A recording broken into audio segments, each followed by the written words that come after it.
Olá! Poucos conhecem a rotina de pessoas portadoras de Alzheimer, doença que pode existir em diferentes estágios e que corrói a memória e outras funções vitais importantes. Por conta disso, seus principais sintomas são perda de memória e confusões mentais. Sem existir cura, os familiares são obrigados a se readaptarem junto aos pacientes.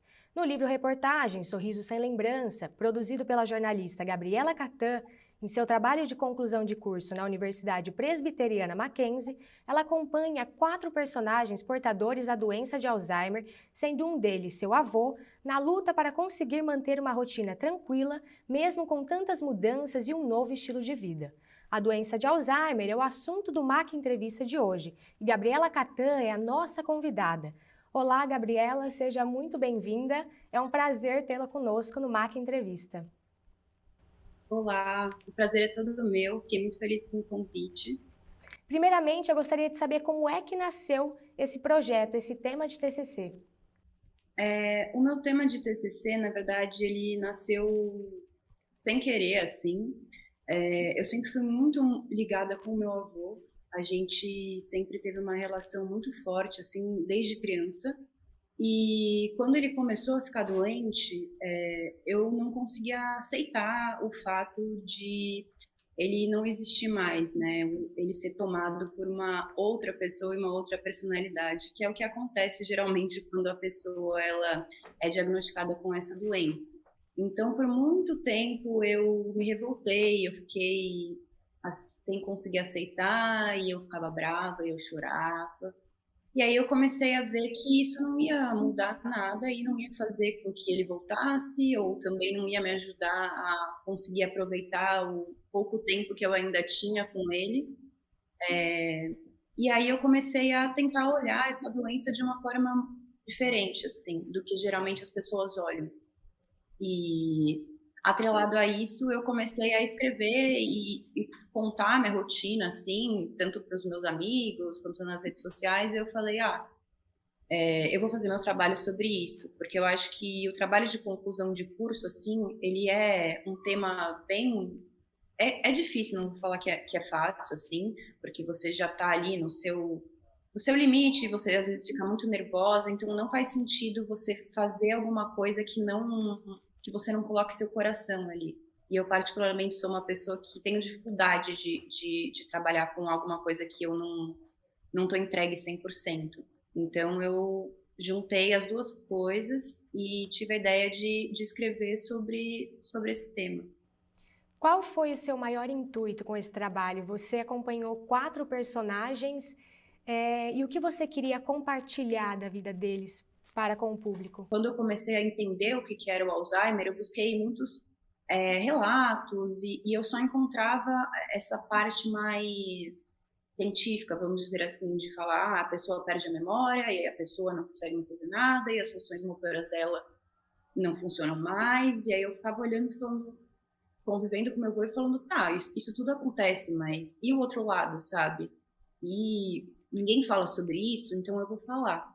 E aí foi esse meu intuito, assim, foi mostrar esse outro lado que eu sinto que não é retratado e também pode ajudar outras pessoas que passam por isso a ver com outros olhos, assim. Um dos personagens é o Oswaldo Catã, que é o seu avô. Você acredita que ele tenha sido a sua maior inspiração para esse livro-reportagem? Quando eu escrevi esse livro, foi meio que para deixar para mim e para as pessoas que conheceram ele, porque ele sempre foi um cara muito amado e muito querido. E depois que ele acabou ficando doente, assim, isso se perdeu muito. Eu acho que isso acontece bastante. Não só com portadores de Alzheimer, mas com pessoas idosas, assim, no geral. A gente acaba descartando, assim, essas pessoas e falando, ele não entende, ele tá muito velho, Então, eu quis deixar essa memória mesmo. E ele foi um cara incrível que eu conheci na minha infância e ele continua sendo um cara incrível, mas é um outro cara que tem Alzheimer. Então eu não quis deixar que isso se perdesse, assim. Você menciona, eu acho que até no hospital, inclusive, você cantou a música Alegria, Alegria com seu avô de Caetano Veloso, que inclusive ele era até amigo, né, de Caetano e Gilberto Gil, pelo que eu li no livro.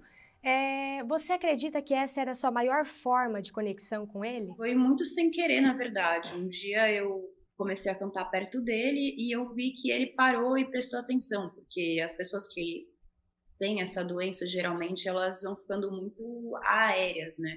Então elas estão aqui, você consegue ver, mas elas é como se elas estivessem pairando assim num outro lugar. Então é muito difícil ter uma troca de olhar, um ponto de você fala, nossa, essa pessoa está prestando atenção, ela o olhar atravessa, assim. Isso também é uma das coisas mais tristes. Mas eu percebi que quando ele me ouviu cantando foi uma coisa assim muito muito louca mesmo. E ele ficou com aquilo na cabeça. E aí no dia seguinte ele repetiu para mim, eu vou, porque não? Que é uma das frases da música. E eu falei, nossa, como assim ele lembrou, sabe? Ele não lembra de nada, ele não lembra nem do meu nome direito, ele lembrou disso. E até hoje, assim, se você colocar essa música, ele canta. Agora ele já não. Antes ele ficava pela casa repetindo a frase, eu vou, porque não? Agora ele já não repete mais, mas se você colocar a música, ele canta. Então, isso é uma coisa que faz ele voltar, por um momento que seja, por 5 minutos ou por 1 minuto.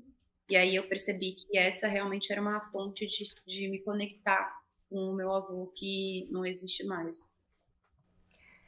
O que foi mais marcante para você, mas vamos continuar falando sobre isso no próximo bloco. O MAC Entrevista volta já.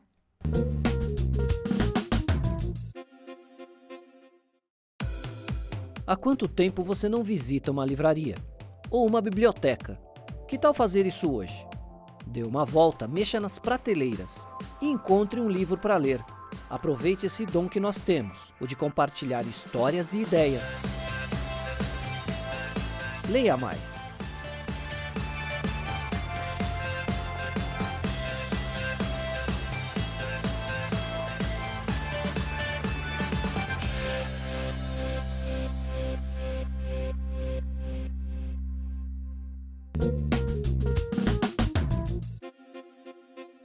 Estamos de volta com o MAC Entrevista, hoje com a presença da jornalista Gabriela Catã, falando sobre seu livro-reportagem Sorriso Sem Lembrança, que mostra o cotidiano de pessoas portadoras de Alzheimer, tema do seu TCC na Universidade Presbiteriana Mackenzie. Gabriela, antes de retomarmos nossa conversa, no bloco anterior nós estávamos falando sobre o que foi mais marcante para você neste trabalho. Eu concluí o trabalho num período muito conturbado, assim, principalmente por conta da pandemia, né? E a gente ainda está enfrentando.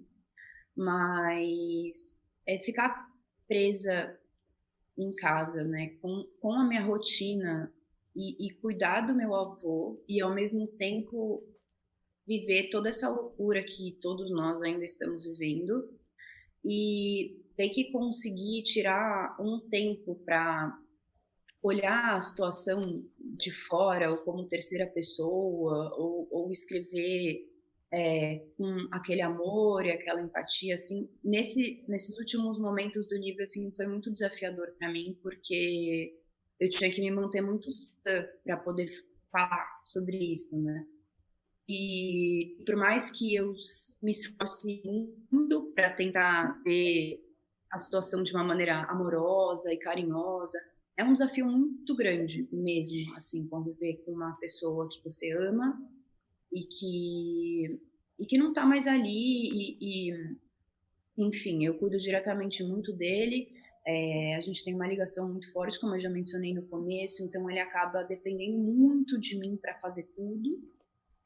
Existem outras pessoas que ajudam, mas ele sempre quer que eu faça as coisas, ele só deixa quando eu faço.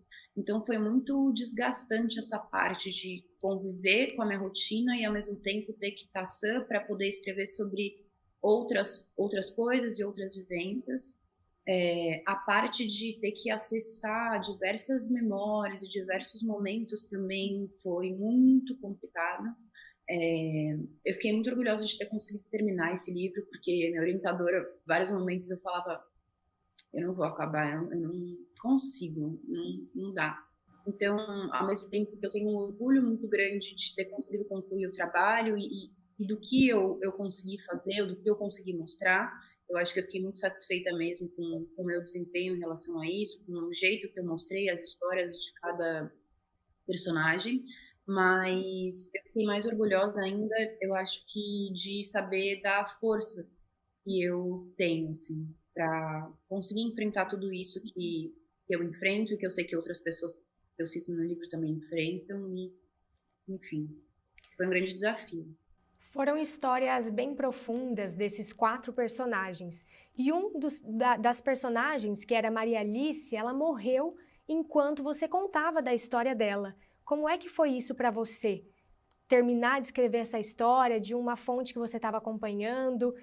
Você teve algum cuidado especial? Foi muito desafiador, assim, essa parte, e no período que eu estava concluindo também, assim, na fase final do livro, foi um período bastante delicado, assim, para falar com a família dela, porque ela vinha numa piora, então a família ela sofre muito com isso, né? Como eu falei agora há pouco sobre a minha rotina com meu avô, cada pessoa tem uma rotina e cada estágio da doença exige um pouco mais de atenção e de carinho e de saúde mental também, né?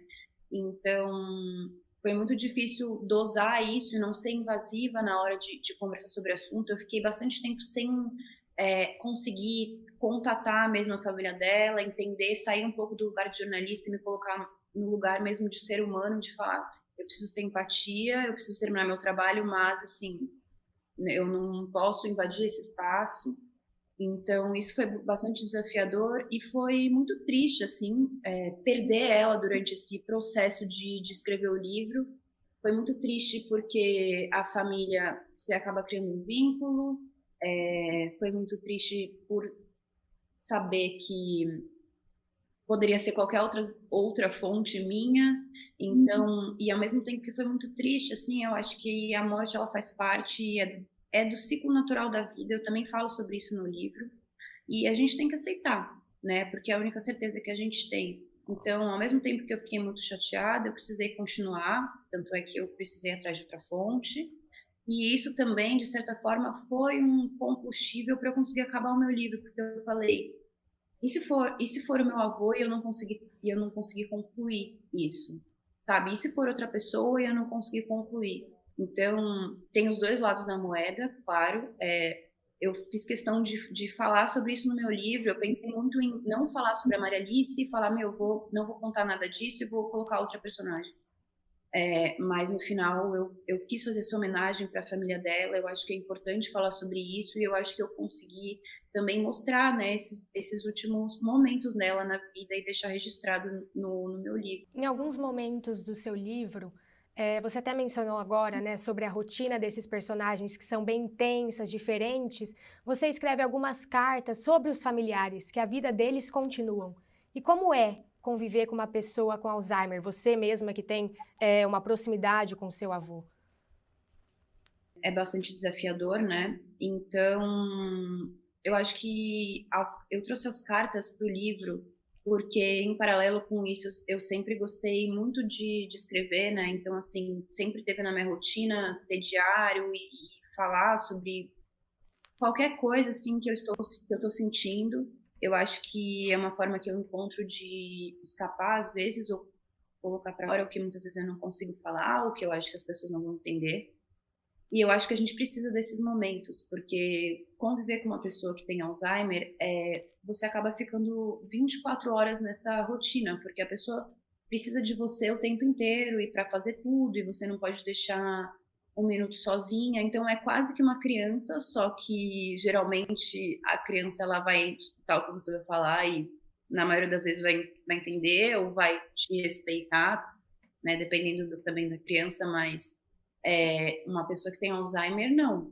Então, além dela não entender o que você está falando, ela muitas vezes não vai obedecer. Tem muitos casos de pessoas que acabam ficando agressivas e isso consome muito a gente, né? Quase que 24 horas, assim. Então, tem situações que eu vivo aqui em casa com meu avô que eu não prego o olho à noite, porque, tipo, eu sei que ele pode levantar e eu não posso dormir, porque se você levantar sozinho, ele pode cair. Então, é mais ou menos você viver para outra pessoa, tá ali, tipo, 100% entregue. Só que ninguém consegue estar 100% entregue, porque todo mundo é ser humano e todo mundo tem seus desafios e suas questões e todo mundo tem que ter a sua vida, né? Então, as cartas foram quase como um momento de tipo, sanidade, assim, sabe? De falar, tá, tudo está acontecendo, eu tô falando sobre isso, mas eu preciso também fazer outras coisas. Então, as cartas são meio que para mostrar isso. É como se fosse a vida dessas pessoas. Tipo, a gente tá ali 100%, 24 horas focado em uma pessoa, mas eu preciso ter o meu momento, eu preciso, na minha cabeça também passam outras coisas, eu preciso me dedicar a outras coisas também. Para finalizar, quais dicas você daria para estudantes de jornalismo e futuros jornalistas? Eu acho que a dica que eu tenho para dar é nunca achar que a gente chegou em algum lugar e tá tudo bem, sabe? Eu digo isso no sentido de não de desmerecer os nossos passos ou a nossa construção, mas de entender que todo mundo tá aqui para evoluir sempre. E essa evolução ela não acaba. Então, assim, eu acho que na profissão dá para levar muito isso nesse sentido mesmo, de entender que a gente precisa estar em constante evolução, então em constante aprendizado, em constante pesquisando, buscando, querendo saber, sabe? E também saber dosar isso no sentido de reconhecer o que você faz de importante, não ficar o tempo inteiro só preciso de mais, preciso de mais, preciso de mais. Mas entender que, tá, eu cheguei até aqui, legal, bacana, mas eu preciso continuar e não parar, sabe? Porque tem muita coisa que às vezes a gente tem que fazer na profissão que talvez não seja uma coisa que você goste tanto, ou não é um assunto que você gosta tanto de falar. Mas é o que eu falei no Alzheimer. Se você olhar para aquilo e falar, nossa, que saco, não quero fazer, ou nossa, meu Deus, que horrível, vai ser muito mais difícil, sabe, o processo. Então, faz com amor. Coloca seu coração ali e, tipo, não fica focando na onde você tem que chegar. Vai aproveitando o que você tem para aprender durante o caminho. Então, eu acho que eu também tenho um caminho muito longo pela frente. Eu acho que eu também não sou uma grande pessoa para falar o que eu acho que cada um tem que fazer, mas se eu pudesse dar um conselho, assim, para qualquer pessoa, seria isso. Bom, Gabriela, muito obrigada por ter aceitado o nosso convite. Foi um prazer ler o seu livro e poder falar de uma realidade pouco conhecida, que é a rotina do portadores de Alzheimer. E muito sucesso pela frente. Obrigada a vocês pelo convite, foi um prazer estar aqui. E para você que nos acompanhou até aqui, muito obrigada e até o próximo MAC Entrevista.